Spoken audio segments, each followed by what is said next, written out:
Next one is position time relation. Now we have to prove position time relation by calculus method. Here s equals to ut plus half at square is the position time relation. तो देखिए हमें position time relation को proof करना है bye calculus method, और उसके लिए हम फिर से इंटीग्रेशन मेथड अप्लाई करेंगे जो कैलकुलस का एक पार्ट है। और इसमें जैसे कि आपने पिछले वीडियो में देखा कि हमने जब वेलोसिटी टाइम रिलेशन प्रूफ किया था तो उसमें इंस्टेंटेनियस एक्सेलरेशन का जो फार्मूला था उसकी हेल्प से हमने वेलोसिटी टाइम रिलेशन को वैल्यूट किया था। अब यहाँ पर हम क्या करते हैं, हमारे पास एक फार्मूला था जो कि इंस्टेंटेनियस वेलोसिटी के लिए था v equals to D X by D T. अब इस फार्मूले की हेल्प से हम इस इक्वेशन को निकालेंगे बाय कैलकुलस मेथड। तो इसमें देखिए डी एक्स की जो वैल्यू आने वाली है वो है v D T. It means D X equals to होगा v इंटू डी टी। इसको हम इक्वेशन नंबर 1 से रिप्रेजेंट कर देते हैं। अब देखिए हमें इक्वेशन नंबर 1 का अगेन इंटीग्रेशन करना है, तो यहाँ पर हम क्या करते हैं, एक चेंज कर लेते हैं। सबसे पहले इंटीग्रेशन करने से पहले जो v की अमाउंट आती है, जो आपकी वेलोसिटी होती है बाय वेलोसिटी टाइम रिलेशन, वो आपकी होती है D X is equal to, अगर हम यहाँ पर वेलोसिटी को पुट करें तो वो आती है आपकी u plus A T D T, इस तरीके से। यानी आपने क्या करा, यहाँ पर लिख दिया सिंस v इक्वल्स टू क्या होता है u plus A T by velocity time relation. यानी कि आपका जो वेलोसिटी टाइम रिलेशन था उसकी हेल्प से आपने v की वैल्यू को इस इक्वेशन नंबर 1 में पुट कर दिया, जो कि इंस्टेंटेनियस वेलोसिटी से हमने डिटरमाइन किया था। अब हमारे पास ये इक्वेशन नंबर 2 बनती है। अब इस इक्वेशन का हमें इंटीग्रेशन करना है, तो हम यहाँ पर नोट डाउन करते हैं, on integrating equation 1 with respect to its proper limits. तो देखिए यहाँ पर इक्वेशन नंबर 1 में क्या क्या लिमिट्स बनेंगी। इधर आ रहा है आपका डी एक्स, इसका मतलब ये पोजीशन के रेस्पेक्ट में आपको यहाँ पर इंटीग्रेशन करना होगा। तो यानी कि आपको पोजीशन के लिए कुछ लिमिट्स लेनी है, इनिशियल एंड फाइनल। और यहाँ पर आपके पास आ रहा है डी टी, ब्रैकेट के अंदर जो क्वांटिटी है उसका इंटीग्रेशन करना है विद रिस्पेक्ट टू टी। तो यानी इधर आपने टाइम की लिमिट्स लेनी है, यानी एक तरफ आपको पोजीशन की लिमिट्स लेनी है क्योंकि यहाँ डी एक्स है, और इधर लिखा है डी टी यानी टाइम की लिमिट्स लेनी है। तो सपोज़ आपका अगर टाइम इंटरवल 0 है इनिशियली, तो उस केस में आपकी पोजीशन जो होगी वो क्या होती है एक्स नॉट। ये आपको मैंने बताया था ग्राफिकल रिप्रेजेंटेशन में। अगेन अगर आपका time interval 0 to T convert हो जाता है यानी इंक्रीज़ होता है, तो आपकी जो पोजीशन है यहाँ पर एक्स नॉट टू एक्स हो जाती है। यानी कि आपकी लोअर लिमिट यहाँ पर 0 बनेगी टाइम की, अपर लिमिट बनेगी टी, एंड पोजीशन के लिए जो लोअर लिमिट बनेगी वो एक्स नॉट, एंड जो लोअर लिमिट बनेगी जो एक्स नॉट, और अपर लिमिट बनेगी एक्स। तो these are the limits for X and time interval T.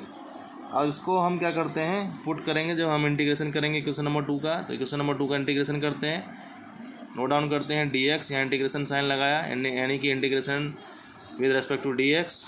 अब यहाँ पर कुछ भी क्वांटिटी नहीं है इंटीग्रेशन साइन और डी एक्स के बीच में, तो यहाँ हमने 1 मान लेना है ऑटोमेटिकली। ऑलरेडी हम 1 मान लेंगे, और अगर 1 नहीं भी गिवन होगा तो आप उसको ऑटोमेटिकली अपने मन में भी 1 मान सकते हैं, यानी 1 का इंटीग्रेशन एक्स के रेस्पेक्ट में। और लिमिट रखनी है आपको एक्स की, तो एक्स की लिमिट क्या है, एक्स की लिमिट लोअर लिमिट है एक्स नॉट, उसको हम नीचे रिप्रेजेंट करते हैं, इंटीग्रेशन साइन के नीचे लिखना है आपको।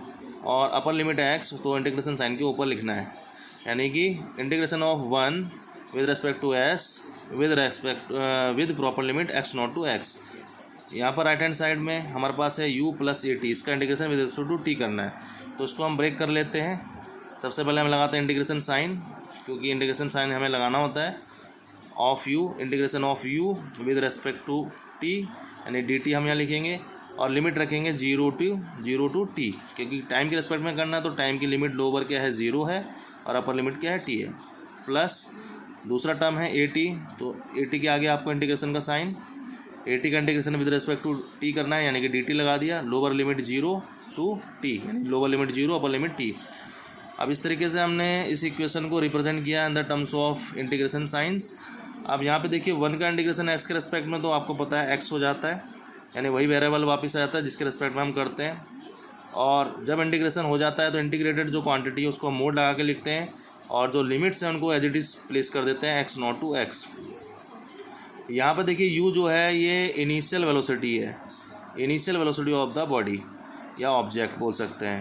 यानी टाइम इंटरवल जब जीरो रहा होगा तो उसकी वेलोसिटी क्या होगी, यू। ये आपकी फिक्स है यानी कि कांस्टेंट है, तो इसका इंटीग्रेशन नहीं हो सकता, बताया था मैंने पहले। यू को आपने यहाँ से बाहर लेना है, यू आप बाहर लेंगे, अंदर 1 बचेगा। 1 का इंटीग्रेशन आप टी के रेस्पेक्ट में करेंगे तो वापस वो आपका टी आ जाएगा, यानी वही वेरिएबल वापस आ जाएगा। और आपने लिमिट प्लेस करनी है 0 to t, प्लस का साइन लगाना है, यानी कि यहाँ पर इस टर्म का इंटीग्रेशन हो चुका है। आगे बढ़ते हैं, यहाँ पर आपके पास आ रहा है कांस्टेंट ए, एक्सेलरेशन कांस्टेंट होता है, और टाइम वेरिएबल टी, क्योंकि टाइम तो वेरी कर रहा है यहाँ 0 to t, तो यानी ये वेरिएबल है, इसका इंटीग्रेशन हो सकता है बट कांस्टेंट का नहीं हो सकता। कांस्टेंट को बाहर लिया हमने, integration sign 0 to t dt। अब देखिए इस टर्म का इंटीग्रेशन हो चुका है, इसका हो चुका है, बट हमें यहाँ पर इसका इंटीग्रेशन करना है, क्योंकि यहाँ पर इंटीग्रेशन साइन लगा है। जहाँ इंटीग्रेशन हो जाता है वहाँ साइन हम हटा देते हैं। अब देखिए यहाँ पर हम लिमिट प्लेस करते हुए चलते हैं, तो इसको 1 मानना है, अपर लिमिट प्लेस करनी है यानी x 1 मान करके मल्टीप्लाई करना अपर लिमिट से x, और माइनस साइन यहाँ अगेन 1 मानना है, लोअर लिमिट प्लेस करनी है x0, यानी कि यहाँ पर हम इसको खोलते हैं जब मोड को तो x minus x0 upper limit minus lower limit आ जाता है।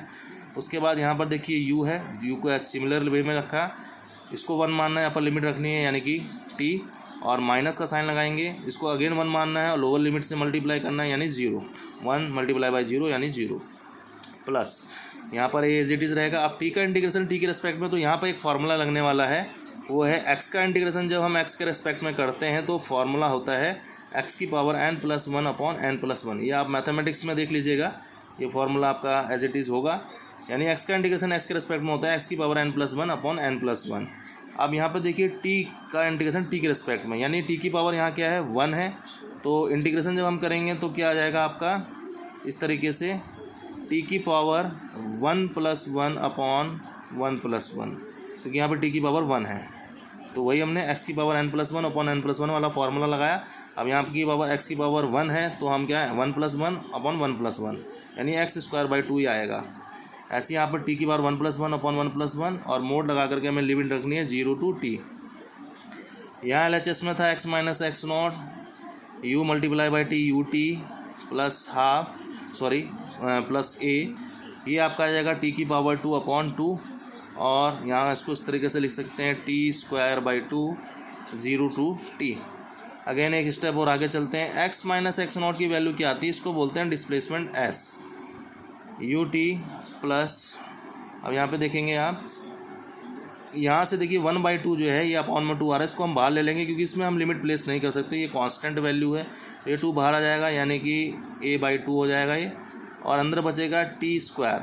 अब t² में हमें अपर लिमिट पुट करनी है, तो t² का मतलब है ये 1 का स्क्वायर, यानी t को आपने अगेन 1 मानना है लिमिट पुट करने के लिए, यानी 1 का स्क्वायर, और 1 को हमें t से मल्टीप्लाई करना है, तो यानी कि t² हो जाएगा, माइनस का साइन लगाएंगे, देन लोअर लिमिट पुट करेंगे, 2 तो हम पहले ही बाहर ले चुके हैं, तो अगेन इसको हम 1 मानेंगे यानी 1 का स्क्वायर, जब 1 को हम मल्टीप्लाई करेंगे 0 से तो ये आ जाएगा आपका 0, यानी 0 का स्क्वायर 0, यानी t² माइनस 0, ये आपके पास वैल्यू आएगी, यानी s= आपके पास आया ut प्लस, अब देखिए यहाँ a/2 है, इसको हम लिख सकते हैं 1/2a, और साथ में यहाँ पर t² है तो यह t², और a/2 माइनस ये है जो माइनस का a/2 अगर हम 0 से मल्टीप्लाई करेंगे तो 0 ही आने वाला, इसको हम छोड़ सकते हैं। तो यानी कि हमारे पास इक्वेशन आई s=ut प्लस हाफ at², जब हम इसको अंदर मल्टीप्लाई करते हैं a/2 से, ये आपकी है पोजीशन टाइम रिलेशन, जिसको हमने यहाँ पर अगेन कैलकुलस मेथड से प्रूफ किया, जिसमें हमने इंटीग्रेशन करके इक्वेशन नंबर जो आपकी 2 थी उसको हमने डिटरमाइन किया, तो इसको आप देख लेंगे।